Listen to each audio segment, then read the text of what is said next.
Bedenimizdeki yağ haysi imitten korkar. Yağ haysi imitten korkar. Özüňiz pikir edip görüň. Şu soragy özüňizde gaýtalap berseňiz, jogabyny özüňiz hem tapmaňyz mümkin. Soragyň jogabyny ben aýtsam, bir hili siziň göwnüňizde deň mümkin. Ýöne bu hakykat.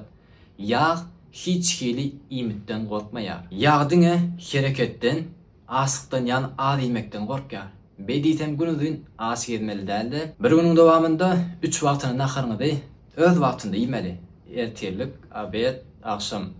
Ýöne iýen wagtyňyz garnyňyzy 100% doýurman, 60-70% doýurmaly. Iýen naharyňyzyň düzüminde uglewodlar az bolmaly, belok, göwenimler köpräk bolmaly. Horlanma üçin hiç hili horlandyrýan kofe ýa tabletkalar almagyň zerurlygy ýok. Dogry, olaryň sizi horlap bilýär ýöne bir tarapdan peýda etse beýlek tarapdan ziýan etdi diýildigi. Ziýan tarapy gaty köp. Bärkisi horlandyrýan kofeýanyň düzüminde näme bar?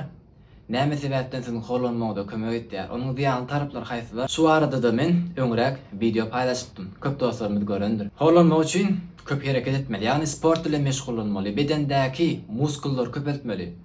Muskullaryň peýdalary baradaky videomda hem aýdyp geçipdim. Muskullar metabolizm çatlandyrýar.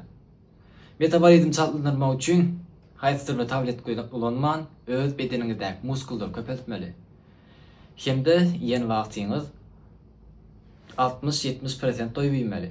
Süýjü zatlary oňorsaňyz wapşy asyl ýemeli däl. Belki meniň bu videom köp prosmotr alyp bilmez sebäbi meniň şu videoda aýdan zatlarym horlanmak isleýän adamlaryň diňlemek islemeýän zatlary. Sebäbi bu hakykat. Öz saglygyňyzy özüňizden başga hiç kim alad etmez. Şonuň üçin özüňize goýa berdiň. Sag bolun.